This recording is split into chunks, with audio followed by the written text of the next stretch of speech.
2. Confirmed Nintendo Switch 2. Same logo as before. They just shoved that thing over and put a 2 next to it. Everyone doing a Switch 2 logo. My Switch 2 logo in my last video in the thumbnail. None of that was leaked, as far as I'm aware. This is just, that's the obvious next step. Nintendo really went the obvious next step with really all of this, which is fantastic because as much as it's a little underwhelming to see essentially what's been leaked over the last several months, to see what we already know, we were excited when we were seeing those leaks because they were exactly what we wanted. You know, the bigger screen, the improved Switch with the improved internals, essentially the same thing as before, but better. That's what we wanted. That is exactly what we want. They read the room perfectly when it comes to customers' desire, which is how you build a successful product, and Nintendo knows that. Like, they can nail it. They can be horrible when it comes to, this YouTuber is showing the game, bickering like that. It can be horrible with that stuff. But when it comes to the reading what customers want and giving it to them, they are unbeatable. Unbeatable.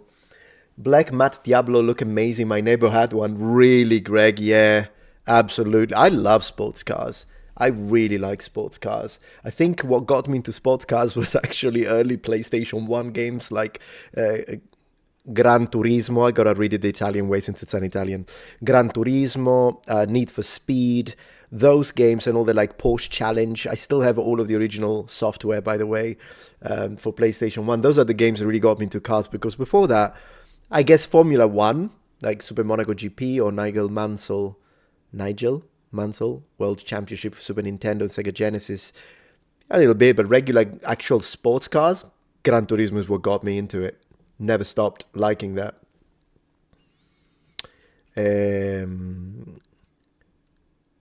Minna wa kuki o yomimashita. Yeah, exactly. They did read in between the lines, didn't they?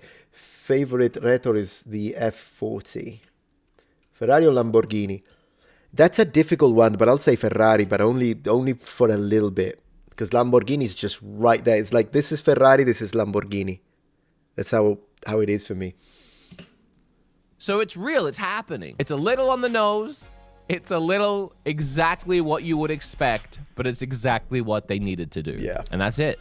That's it. Now, in this tail end of the last minute of the trailer, we just get a fun little jazzy look at this thing with one extra secret. Right. What's that? Oh, the games. And I mean, who for the last, I don't know, 2 years has been saying that the Switch 2 will launch with a new Mario Kart? Who was that guy? I am so, Yeah, you know, I'm happy with that, because Mario Kart 9, I think, is going to be one of the bundle options, but I feel like could you imagine a bundle with a new Zelda or a new Metroid? But then again, he's right. I think Mario Kart is the one thing you want to, because those are going to sell anyways. Yeah. Yeah, obviously, absolutely, yeah. A 24-player track is going to be ridiculous, I agree.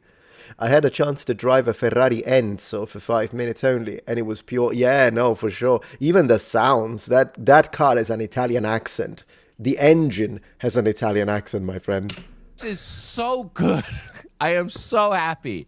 Not because a little bit because I was guessing this for a long time, and it's nice to see it actually happening. But my dream launch for this console had a new Mario Kart. Right. Because in my opinion, and of course Nintendo's, because you're looking at it, this is how you beat the Switch 1's launch, and I think it's the only way you can beat the Switch 1's launch. By releasing a brand new Mario Kart, something that hasn't come out, a new Mario Kart hasn't come out. Man, imagine this. He's smug about it. Yeah, we like it. So imagine the pressure on the poor developers working at Mario Kart 9 with the suits getting close to release, with this being a console system seller and bundled with the first boxes, And imagine the pressure on those poor Japanese. I can imagine it. I can already imagine it. Like the boss coming in, bossing them around like they do in Japan. I know first-hand experience with the boss like, Nanda, yatte kure. And then all of the Japanese, oh, sumimasen, sumimasen. That's how it's going to be. These people are not going to sleep. These people are not going to sleep. It's going to be a, my gosh. They need some like, I don't know, rights of mankind. They need to do something about it. So, hey, thank you, Greg, for gifting 5 Metatron Protectorate memberships. Thank you very much. Very much appreciated. Glory to Rome, my friend. Let's go. Let's go. Thank you always for your support. You're the man. You are the man. The number of memberships you have gifted is mind-blowing, man. You could have bought a Ferrari with that money, probably. Thank you. The whole last generation of the Switch, Mario Kart Deluxe 8, a Wii U game, was still the best-selling game on the Switch. So how do you top a launch with anything numbers-wise, sales-wise, over Zelda, or even a... I'm gonna have to send you something, Greg. You bought too many memberships. I'll send you something. I don't know. We'll talk about it. We'll figure it out. We'll get like we'll get a little exchange over email, and then I'll just have to send you something like I don't know. We'll think about it. Mario game, because again, like a signed helmet. I don't know. We'll see. Mario Kart sold better than something like Odyssey. The only way you can topple it is by releasing the first new Mario Kart in a decade. But there's whole other levels to it too, because this is an online multiplayer game. Multiplayer, playing together with your friends, online experience, first party game on day one. Exactly. So basically all your friends are gonna want to buy it too, because you're like, hey guys, 5 of us, like imagine if me, my friend Salvo, my wife Kenzie, my cousin Davide, well, he's not really into Nintendo, but let's pretend. So we all bought it, and then there is Giovanni. He's not gonna buy it. Of course he's gonna buy it because he wants to play with us. So it's like Nintendo devils. And I'm so for it. It has just never happened. Mario Kart on release day means every streamer and influencer on the planet is going to be streaming with their friends and playing Mario Kart online live, which is huge promotion for Nintendo, and it's going to influence so many people to get on board.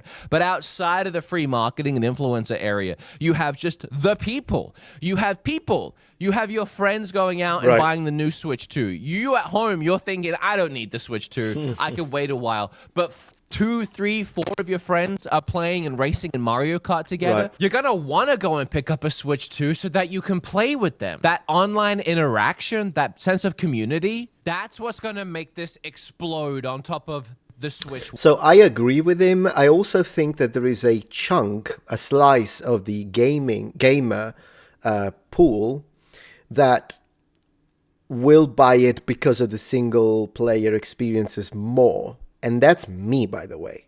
Not because I want to be, oh, look at me, I'm so special. I'm just being honest with you. I do play multiplayer, but usually local because I'm old school. So every time I played Mario Kart multiplayer, I did it locally.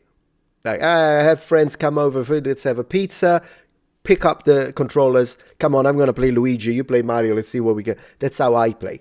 I do not care. The only online multiplayer that I play is on PC, is on a little bit on the PS5, but not that much. I'm someone who just likes to either play with you guys, like I will stream it, or, I play online with my cousin. We play a lot of Conan Exile, or I had a time when we played like 11 of us and we were 10 of us and we were playing Valheim.